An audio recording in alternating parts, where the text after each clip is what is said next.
If you're planning a trip to Tokyo with kids, I know how overwhelming it can feel. The city is huge, trains get crowded fast, and there are hundreds of activities competing for your attention. Without a clear plan, you'll spend more time calming meltdowns than making memories. The good news is, I've done the hard work so you don't have to. I researched the best activities kids as young as 2 can enjoy, gone through reviews, compared tips from families who've been there, and pulled it all into one simple family itinerary that works from the moment you land at the airport to your very last adventure in Tokyo. This isn't the typical list you'll find online with museums, Disneyland, or shrine visits. This plan focuses on kid-friendly experiences that feel uniquely Tokyo, places where you and your children can have fun, laugh together, and create lasting memories. And somewhere in these 3 days is a hidden gem most visitors walk right past. But for kids, it often becomes their favorite memory of the trip. But before we get into it, if you'd like the complete 5-day family travel guide with day-by-day plans, hotel picks, restaurants to try, and pro tips for parents, I've put it together as a free download in the description box. So, let's start at the very beginning. Arriving in Tokyo. If you can, fly into Haneda Airport instead of Narita. Both connect into central Tokyo, but Haneda is closer, about 30 minutes by train. That might not sound like much, but after a long-haul flight with kids, those extra 30 minutes can feel endless. From Narita, you're looking at about an hour on the Narita Express. But even with Haneda, timing matters. Rush hour in Tokyo isn't just busy. It's an ocean of people packed shoulder to shoulder, and navigating with a stroller during rush hour is almost impossible. To save yourself the stress, avoid trains between 7:30 to 9:30 in the morning and 5 to 7 in the evening. Once you're through arrivals, there are 2 things you'll need to sort right away. First, grab a Suica or Pasmo card. These work for trains, subways, and even snacks at convenience stores. Personally, I like the mobile Suica. You can set it up on your phone before you even land and skip the ticket machines altogether. Second, get a pocket Wi-Fi at the airport. Yes, a SIM card works. But with pocket Wi-Fi, you can connect everyone's devices without worrying about burning through data. Trust me, when you're checking train routes with a restless toddler beside you, the last thing you want is to run out of internet. Strollers are allowed on trains, but some older stations only have 1 elevator, and it's usually at the far end of the platform. This can slow you down. So if you're traveling with a toddler, plan a little extra time for each transfer. Once you've sorted cards and Wi-Fi, head to your hotel and freshen up. The location makes all the difference. With kids, you don't want to cross half the city just to get breakfast. Some of the neighborhoods I'd recommend are Shinjuku, Shibuya, Asakusa, and Ueno. Shinjuku is busy but very central, which makes getting around easier. Shibuya has plenty of shopping and kid-friendly cafes. Asakusa gives you an old Tokyo charm, with temples right outside your door. And if you prefer quieter evenings, Ueno is a great choice with its parks and museums. If you'll be landing in the morning, book a hotel that offers early check-in, or at least a luggage drop. There's nothing harder than dragging tired kids and suitcases through the streets when everyone just wants to rest. Some hotels even let you prepay for guaranteed early check-in if you ask ahead. Before you jump into sightseeing, take a short walk around the neighborhood. Stop by a convenience store, check out a nearby restaurant, and get a feel for the area. It makes the rest of the trip easier, because you'll already know where to grab water, snacks, or diapers later. And once you've done that, the real adventure begins. And the first stop isn't what you'd expect. Your first full day in Tokyo is all about easing the kids into the trip, and there's no better place to start than Legoland Discovery Center.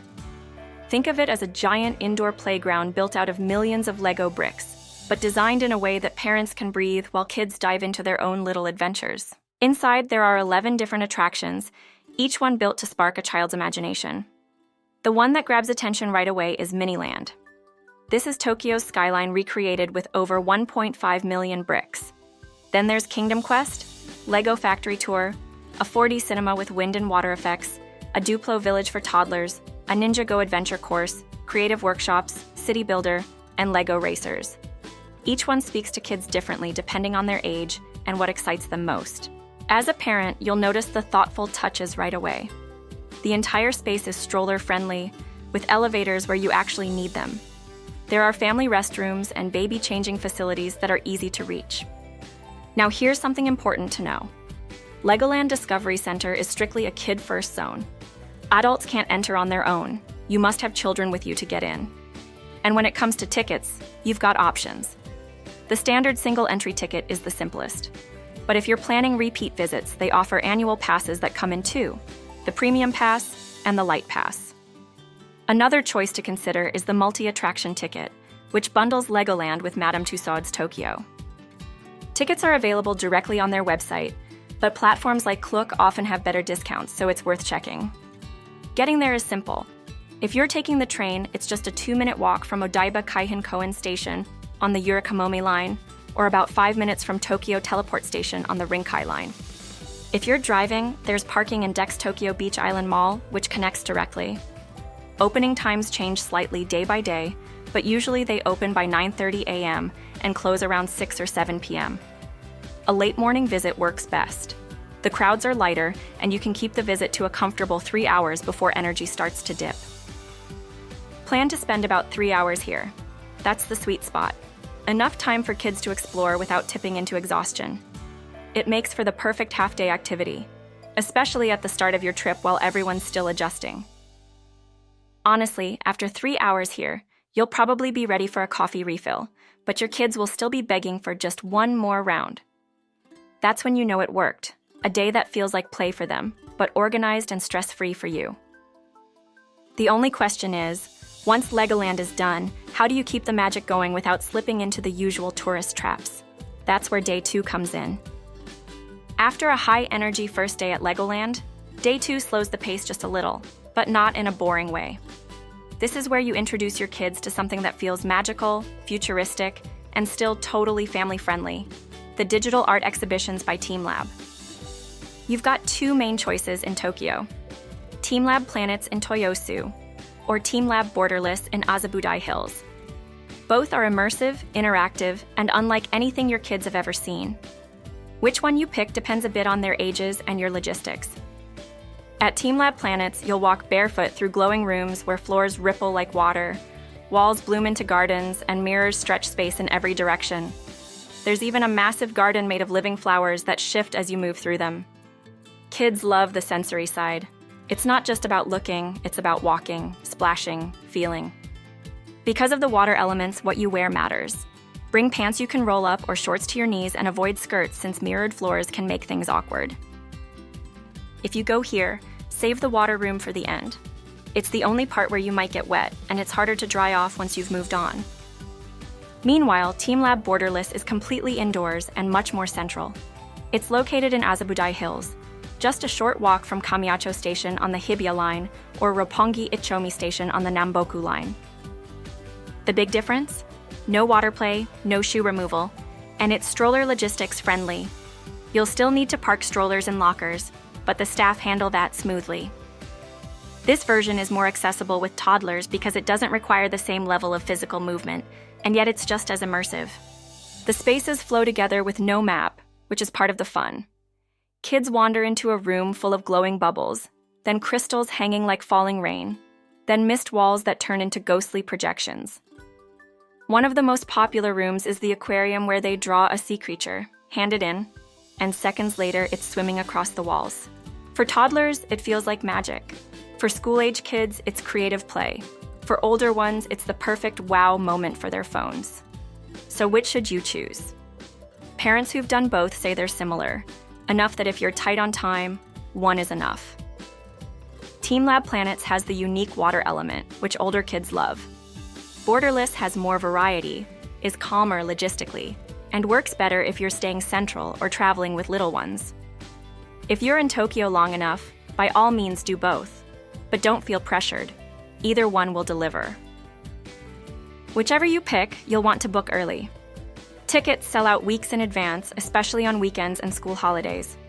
The booking window usually opens 12 weeks ahead, and sites like Klook often make it easier since they accept digital vouchers at the gate. Plan on 2 to 3 hours inside, long enough to take it in without hitting sensory overload. As a parent, you'll appreciate how well organized both venues are. Staff are kind, lockers are plentiful, and bathrooms are easy to find.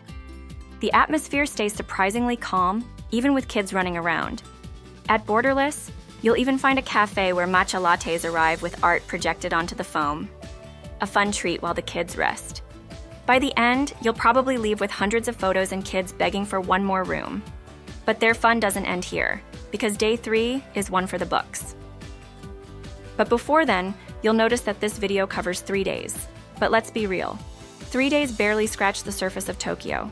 If you're lucky enough to have more time, I have a 5-day complete travel guide that includes hotel options at different budgets, family-friendly restaurants for each day, and all the activities with ticket prices, links, and parent hacks.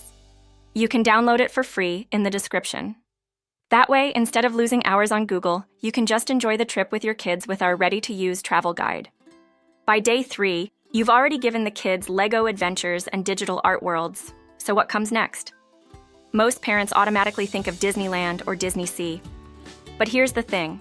The crowds, the long waits, and the sheer size of those parks can be exhausting with little ones. Instead, there's a hidden gem just 35 minutes from Shinjuku, Yomiuri Land. It's Tokyo's largest amusement park, but somehow it still flies under the radar for most international tourists. That's exactly what makes it such a win for families. The lines are shorter, the atmosphere is friendlier, and the mix of rides works for toddlers, older kids, and even parents who want to sneak in a thrill ride or two. Depending on the season, Yomiuri Land transforms. In spring, the park is lined with cherry blossoms. In summer, the pools open up with slides and diving boards. In winter, it lights up with one of the biggest illumination shows in the country. It feels like a different park depending on when you visit, which means no two families have the same experience here. As a parent, you'll probably appreciate the practical touches as much as the rides.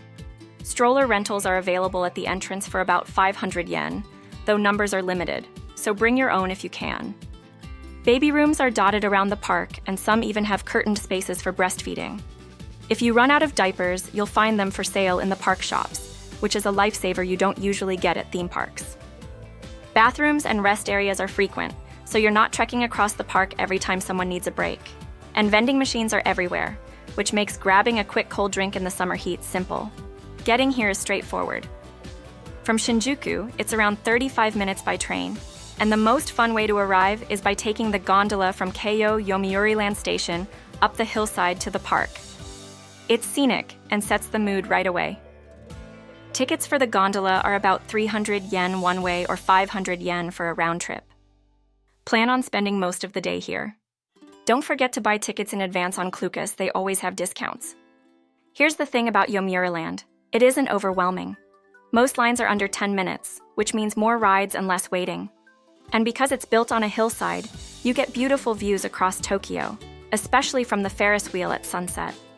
If you're there in winter, the nighttime illumination show turns the whole park into a glowing jewel box. This is the hidden gem most visitors walk right past.